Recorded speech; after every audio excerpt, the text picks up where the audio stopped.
میرے میٹھے اسلامی بھائیوں، ہر سلسلے میں قرآن پاک کا ایک مبارک قصہ اور اس کے تحت بہت سارے مدنی پھول ہم سیکھتے ہیں۔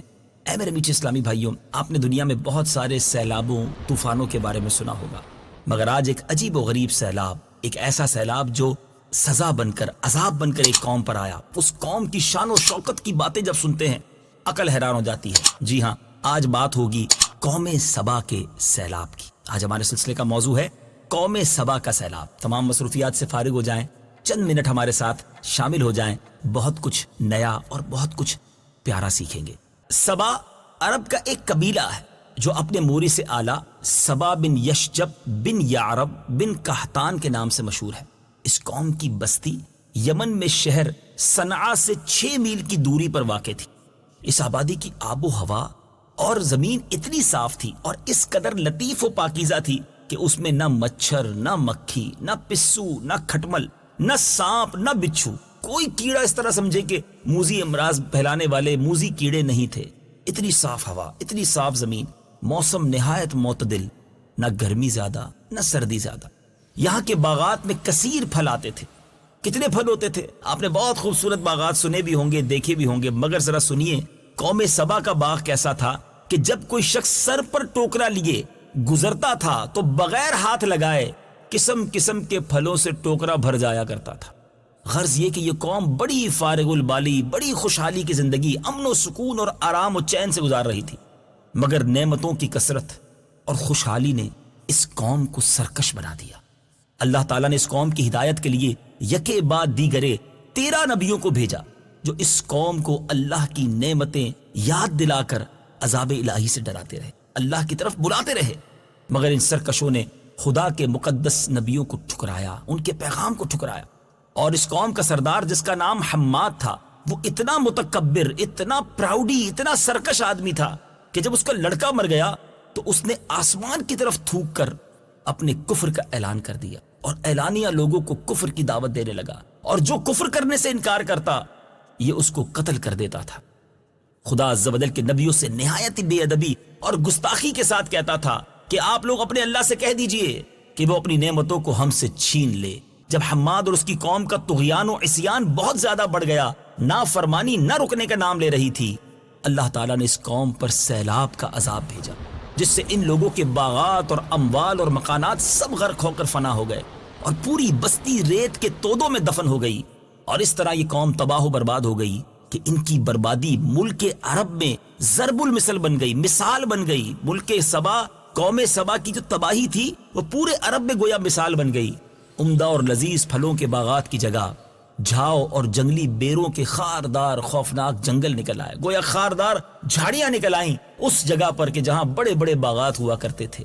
یہ قوم عمدہ اور لذیذ پھلوں کے لیے ترس گئی۔ اے میرے میٹھے اسلامی بھائیوں، ذرا غور کیجئے، اللہ تبارک و تعالیٰ کا جب غضب آتا ہے تو وہ کس قدر شدید ہوا کرتا ہے۔ سیلاب آیا کس طریقے سے، ذرا یہ بھی سنیے گا۔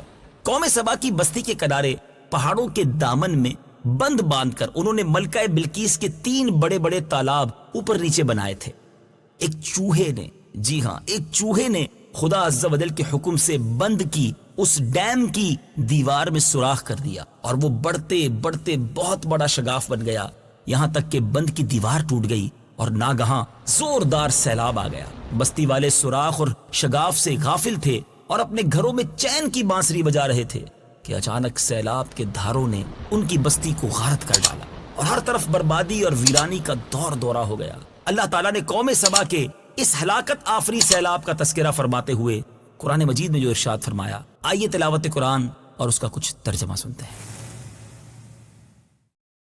لقد كان لسبإ في مسكنهم آية جنتان عن يمين وشمال كلوا من رزق ربكم واشكروا له بلدة طيبة ورب غفور۔ ترجمہ: بے شک قوم سبا کے لیے ان کی آبادی میں نشانی تھی، 2 باغ تھے، ایک دائیں طرف اور دوسرا بائیں طرف۔ اپنے رب کا رزق کھاؤ اور اس کا شکر ادا کرو، پاکیزہ شہر ہے اور بخشنے والا رب۔ فأعرضوا فأرسلنا عليهم سيل العرم وبدلناهم بجنتيهم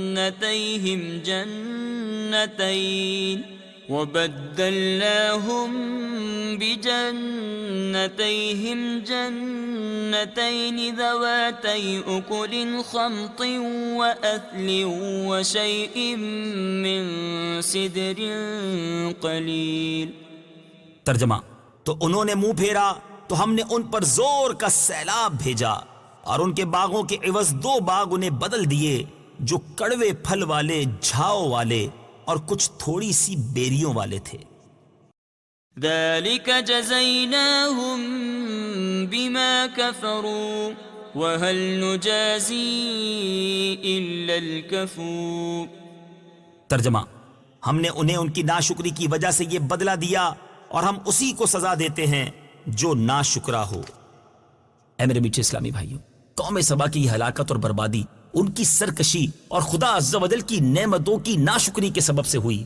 ان کی بدعمالیوں اور خدا عز و جل کے نبیوں کے ساتھ بے ادبیاں اور گستاخیاں جب بہت بڑھ گئیں تو خدا بند قہار و جبار کا قہر و غضب عذاب بن کر سیلاب کی صورت میں ان کی بستیوں کو، ان کے باغات کو بہا کر لے گیا.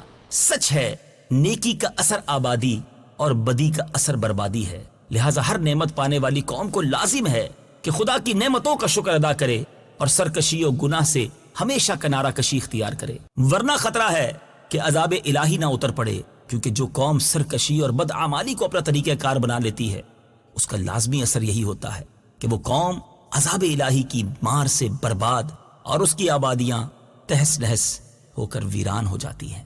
آج ہمیں بھی سوچنا ہوگا. آج بہت ساری مصیبتیں ہیں، ہمارے معاشرے میں بڑی پریشانیاں ہیں، بد امنیاں ہیں. ذرا غور کیجئے کون سا گناہ ہے جو ہم نہیں کر رہے، کون سی نافرمانی ہے جو ہم نہیں کر رہے. وہ لوگ جن کو اللہ نے نعمتوں سے نوازا ہے، ہونا تو یہ چاہیے تھا کہ رب کی نعمتیں بڑھتی، میرے سجدے بڑھتے، میرا شکر بڑھتا، میں رب کی عبادت مزید کرتا، کیونکہ رب نے مجھے لاکھوں کروڑوں سے اچھا بنایا ہے. لیکن عجیب معاملہ ہے، یہاں نعمتیں بڑھتی ہیں، یہاں راحتیں بڑھتی ہیں تو ساتھ عیاشیاں بڑھتی ہیں، گناہ بڑھتے ہیں. بات سمجھنے کی اور سوچنے کی ہے. ضرور اپنے آپ کو شکر گزار بندوں میں شامل کر لیجئے. اللہ کریم ہم سب کو قرآن پاک کے اس فیضان کو حاصل کرنے، قرآن پاک کے ان میسیجز کو سمجھنے کی توفیق عطا فرمائے.